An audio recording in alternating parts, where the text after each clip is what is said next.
Flooring is appealing, but not when it's peeling up.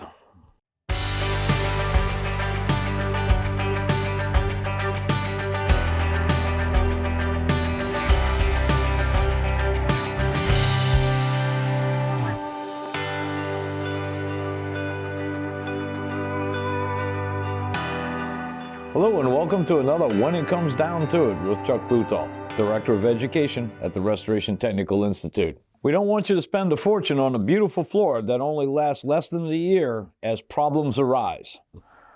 The big issue we're going to talk about first is the determination between a wet location and a moist location.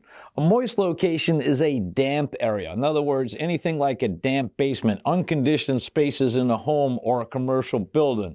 It could be below grade, it could even be above grade, but it's just an area of the building that is unconditioned with HVAC and typically damp. Now understand, even if it's conditioned with HVAC, that can actually cause some of the issues in dew point, but that's another story for another time. Look up dew point issues in commercial buildings. Secondly, the wet location is a location where we're going to have something like shower rooms, bathrooms, and other areas that are physically going to get wet floors. So we're actually talking about physical water on the floor. Now this also could be a lower area of the home, like a basement or whatever else, that typically has a little bit of a flood issue. Many places have buildings that have areas that get repeatedly wet from rainstorms or something along these lines, and or it could even be an outdoor patio or something like that that people want to floor and enclose. So we want to make sure we understand the difference between a moist location and a wet location before we proceed with flooring. Now, why all of a sudden is flooring issues becoming a problem? Well, in the old days, literally, we used a high VOC plastic type adhesive.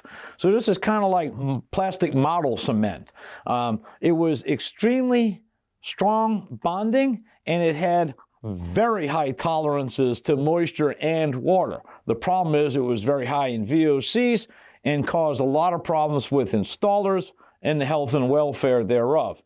And of course, these chemicals are now starting to be banned for our green initiative in the environment. Now, what also has happened is we've started taking things out of flooring, like asbestos. And typically the asbestos has been removed for flooring for obviously good reasons, but it has been replaced with something like paper products. So that means what we've done is we've taken something that is completely inert in a non-mold food and replaced it with paper, which is filet mignon and cracked crab on the buffet for free to mold. That's how much it likes it. It is its favorite type mold food, okay, is paper residues. So once we've changed our products literally from non-mold supporting foods and high moisture tolerant adhesives and materials, we've now gone green, and this was not considered when it was done. Now, we've had multiple problems over the last couple of decades because this initiative obviously started in the 90s. And a lot of times we've had problems with flooring, molds forming in flooring, flooring peeling up, molds forming in the adhesives letting go of the flooring, and these are directly due to either moist or wet location issues because the flooring was what? Not originally designed for a wet location or a moist location.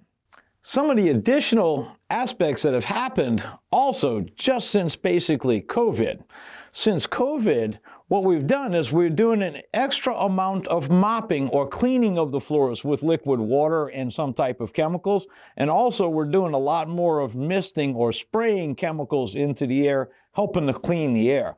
All of this is what? Moisture added to the environment, and this becomes a problem with flooring systems that previously weren't a problem even before COVID. So as you can see, this continually manifests itself forward. So how do we fix this problem?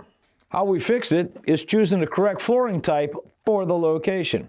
Be very careful with manufacturers marketing people. I hate to say this direct up, but when it comes down to it, you're now finally starting to see things like, instead of waterproof, it's now waterproof for the first 8 hours. Or it might be moisture resistant. Now remember folks, when the word proof comes out, that means that this flooring should basically have no reaction with water at all. So to be waterproof for 8 hours and no longer than that, doesn't really make sense. It's not waterproof, it's just water resistant for 8 hours. So get the terminology straight and understand. But what am I actually looking for? What can we put down that we know is going to basically work? Well, first thing we need to do is make absolutely sure, of course, is that our substrate is clean, dry, and properly prepared for the flooring and the adhesive that is going to go on top of it. That's the first and most critical step. So make absolutely sure moisture testing has gone on and that the flooring has been inspected and is perfectly ready for the flooring system and adhesives that you're going to put on top of it. Secondly, when we're coming into the adhesives, the next step, we want to utilize adhesives that are truly moisture proof. In other words, most of these green adhesives are based with latex. Well, one, latex is a mold food. So we're putting food down for the mold. Secondly, most of these adhesives have problems where when water, either liquid or in just moisture, is constantly working on it, it weakens the adhesive. Think of Elmer's glue. Elmer's glue, a great craft glue, basically is liquid, forms a very hard, fairly clear adhesion bond. But if you notice, moisture added to fully cured Elmer's glue will basically allow it to what? Whiten and become soft again, losing some of its ability to hold on. So that is the same thing that's starting to happen with some of these flooring adhesives. So you need to make sure you're working with the right people in the right place and the right specifier for the right environment to make sure that you've got the exact adhesive that will not be affected by water or excessive moisture. Secondly, of course, is the flooring itself. Again, first thing to remember, avoid celluloses and latexes because these are mold foods. Any flooring that is made with cellulose is going to have potential issues in a moist environment, so simply don't place it there.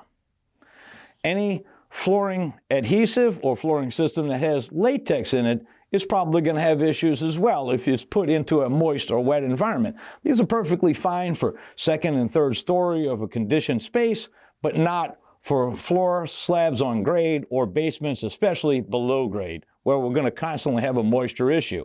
Now remember, if you have a very dry environment, this may not be a problem, but most of us live in a fairly rainy area with wet soil around our houses, which means that the concrete slab is going to continually attract moisture from the slab. The water will move through the slab into the drier conditioned environment in the home, causing moisture to move up from underneath. That cannot be prevented too easily, so we need to select the right flooring system for it. Two options here. Floors that breathe, i.e. a floor that is put down with the proper adhesive, say glue down carpeting in a basement. Some people say that's a crazy choice. It's not, because the perms of the concrete are very low, under 1. The perms of the carpet are very high, above 90, which means as the moisture moves up through the concrete slab and finally gets to the carpet, what's going to happen is it wicks off the fascions into that environment, and we don't have a big issue with the latex adhesive holding the primary and secondary backing of that carpet together. Now, if you've got a lot of water issues, you might want to just go to some plastic-type carpet with absolutely no latex adhesives in it whatsoever. But the idea is that's a floor that'll breathe. The moisture will come up through the concrete, breathe through the flooring system, into the home's HVAC, and be removed. So that's a fine setup. The other option is what we do in typical wet rooms. Think of shower rooms in commercial buildings, in facilities such as football arenas or sports arenas. The concept here is we're going to use a ceramic or porcelain tile type material, again with the correct adhesive and grout that is totally unaffected by water. This flooring system doesn't breathe, but it happens to be what? Highly cementitious and very low in any types of latexes or any types of celluloses or any other types of mold foods, as we call them out there, to make absolutely sure that there's no food source. The floor can handle moisture tolerances much higher than other flooring systems without a problem. Now, a lot of people love the look of a wood floor, and I totally agree. I love wood floors myself, but I come from the city of New Orleans, where some of it is below sea level, most of it is above sea level. The whole city's not below sea level, but the whole concept is very simple. Our ground soil is very wet no matter where you're at, and putting wood floor down directly onto concrete slabs is a large issue, and the best way to remedy this is to actually go ahead and use the newer ceramic flooring system that has that beautiful wood look to it. And if you really want to have the warmth, you can even put in some underfloor heating.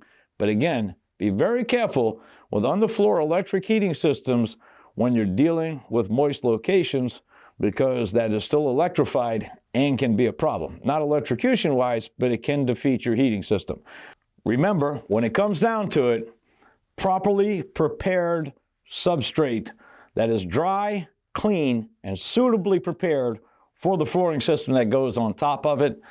No latex or any type of mold foods in the adhesive, and no cellulose or latex in the flooring system, and you're going to have a much better surviving flooring system inside of that area. Remember to always design the flooring system for its use first and its looks second. And of course, costs are always involved in there, and if you're looking for good use and beautiful looks, you're probably going to pay a little bit more for it, but that way it'll last 5, 10, 15 years or longer instead of less than a year. Thanks to C&R Magazine for support of the series, and thank you for learning with RTIlearning.com.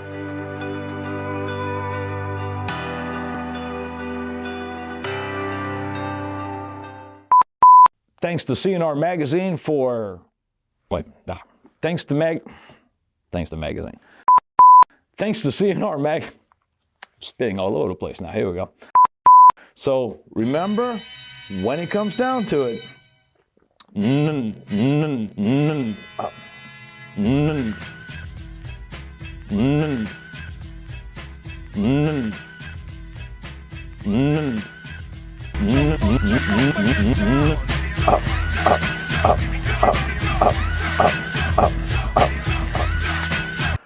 remember, when it comes down to it,